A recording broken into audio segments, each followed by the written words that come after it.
What's up mga ka-Money Magnet? Naririto na naman tayo para sa mga dapat gawin para maging masagana ang 2024. Tandaan at gawin natin para ang 2024 mo ang pumasok ay kaswertihan sa ating mga tahanan. Dahil kapag ito'y ginawa mo, siguradong hindi ka magigipit, hindi ka mauubusan, palagi kang may pera at higit sa lahat, ang buhay mo ay siswertihin.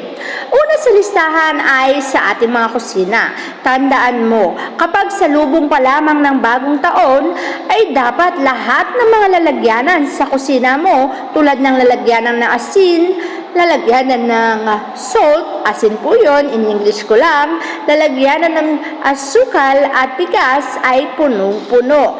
Bakit kinakailangan punong-puno? Kasi nga naman, pag salubong ng bagong taon, bispiras pa lang po, kapag pagsalubong ng bagong taon, puno na yan, buong taon na po. Pagpasok ng taon, buong taon ka nang siswertihan at buong taon nang meron kang kaperahan at hindi ka nauubusan. Lalo na ang bigas ay kasaganahan. Isa pang bagay na dapat mong tandaan ay magsimula ka ng mag-ipon ng mga barya dahil pag salubong ng bagong taon, pumuesto ka sa pintuan at maghagis ka. Pagtapat ng alas 12 mismo, maghagis ka ng barya papasok sa loob ng iyong mga tahanan. Mas marami, mas maganda. Kaya sinasabing mag-ipon ka na ng barya para mas marami kang maihagis. Sapagkat kapag mas marami kang naihagis barya papasok sa loob ng tahanan, ay sigurado po yan siguradong ang pera ay bubulusok sa iyong buhay. Yung bang tipong hindi ka nauubusan at hindi ka masasairan, lagi kang may pera. Isa pang pang-attract sa kaswertihan ay ang kulay pula. Ang kulay pula ay nagpapalakas ng enerhiya. Kaya naman, pag salubong pa lang ng bagong taon, ang buong pamilya ay dapat nakapula.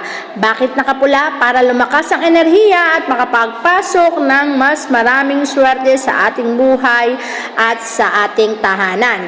Anak mo, ikaw, asawa mo, ay magkulay pula na damit sa pagsalubong sa bagong taon para ang enerhiya ng blessing ay maging active at pumasok ang maraming blessing sa ating mga buhay, pumasok ang maraming kaswertihan. Pagdating naman sa paghahanda, huwag mong kakalimutan ang mga swerteng prutas po Kung ikaw ay may negosyo, maglagay ka ng pinya. Huwag mong kakalimutan yan. Swerte sa negosyo ang pinya. Mga bilugang prutas tulad ng makalimot na maglagay ng mangga. Matamis po yun. Ang mangga kasi ay yung matamis na mangga kasi ang matamis na mangga ay nagpapatamis ng pagsasama. Huwag kang maghahanda ng mga maasim na prutas. Okay? Kung ayaw mo maging maasim ang buhay mo, mga matatamis na prutas lamang ang ihanda natin para ang pagsasama sa buong kabahayan ay maging matamis at pera ay pumasok. At syempre, huwag mo rin pong kakalimutan na sa unang araw ng 2024 ay mag-insenso.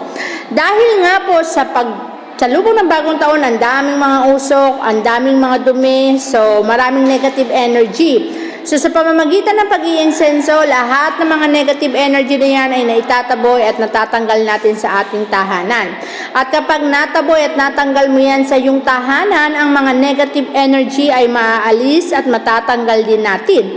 Kapag naalis at natanggal natin ang mga negatibong enerhiya, ang papasok sa ating buhay at sa ating tahanan ay puros kaswertihan. Siyempre, huwag mo rin kakalimutan na sa pagsalubong ng bagong taon ay sira ang poset.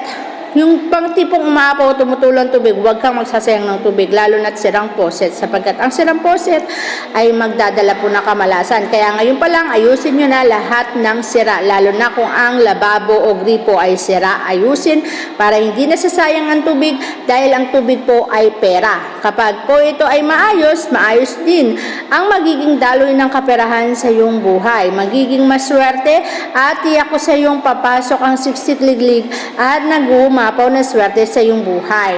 Siyempre, maglagay ka rin ng ampaw sa likod ng pintuan. At sa bawat ampaw na yan ay merong nakasulat na yung mga goal o kahilingan. Kapag isinulat mo ang mga goal o kahilingan mo sa ampaw na ipinasok mo at idinikit mo sa may pintuan, magugulat ka na lang na sa susunod na taon kapag binasa mo ang nakasulat sa ampaw na yan, marirealize mo na lahat na ng pangarap mo ay natupad, lahat ng pangyayari sa buhay mo ay nagkaroon ng katuparan, lalo na yung mga bagay na ginugol mo. Kaya huwag mo kalimutan, bispiras pa lang, isulat mo na lahat ng kahilingan, ipasok sa ampaw, at ang ampaw na yan ay idikit sa likuran ng pintuan para sa ganon ang lahat ng kahilingan ay maganap at mangyari sa iyong buhay. Ikaw ay magtatagumpay at matutupad ang lahat ng yan. Huwag mo rin kalimutan na bumili ng mga orange o kaya naman kiat-kiat. At sa pagsalubong ng bagong taon, ang mga kiat-kiat na yan ay hagis mo rin papasok sa iyong bahay. Abundance and prosperity kasi ang dala ng mga kiat-kiat. Mas marami kang naihagis papasok sa bahay sa bispiras ng bagong taon, ay mas maraming blessing ang papasok sa iyong buhay. Mas maraming tagumpay ang success ang iyong makakamtan. Ikaw ay magtatagumpay at siguradong dadami ang iyong kaperahan. Kaya't ano pang hinihintay, bumili ka na ng maraming kiat-kiat at sa pagsalubong ay ihagis papasok ng bahay.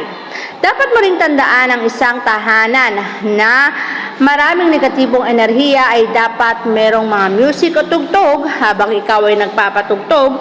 Ang mga negatibong enerhiya ay maaari nating maitaboy at maalis sa ating mga tahanan. At kapag ito'y naitaboy at naalis mo sa iyong tahanan, ang papasok sa iyong buhay ay kaswertihan.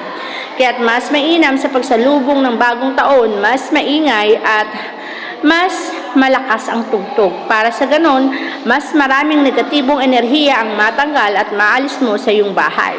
Kapag mas maraming negatibong enerhiya ang natanggal, swerte po ang papasok sa iyong bahay. Huwag mo rin kakalimutan na maglagay ng maraming ilaw sa iyong kabahayan. Mas maliwanag na kabahayan sa pagsalubong ng bagong taon ay mayroong maliwanag na swerteng papasok sa tahanan. Mas maraming ilaw, mas maganda. Siguradong ang pasok ng swerte ay magtutuloy-tuloy sa iyong buhay.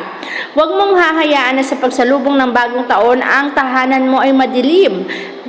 Pag madilim ang tahanan, magkakaroon ka ng problemang pinansyal. Kapag ito ay maliwanag, ang pinansyal na aspeto ay magiging magaang. Kaya mas piliin mo ang maliwanag na tahanan. Huwag mo rin kakalimutan na sa bisperas ng bagong taon, kung gusto mo na ang pagsasama niyong mag-asawa ay maging matamis, lagi kang maghahanda ng matamis na mga pagkain. Ito kasi ay sumisimbolo sa matamis sa pagsasama ninyong mag-asawa at ng buong pamilya. Magiging maganda ang pagsasama at siguradong ang buhay nyo ay gaganda. Kaya naman kung nais mo ng isang magandang pagsasama, huwag mong kalimutang maghanda ng matamis sa bisperas ng bagong taon at pagsalubong ng bagong taon para ang swerte siksikliglig at nag-uumapaw, pati na rin ang pagsasama niyong mag-asawa ay maging maganda ng panghabang buhay.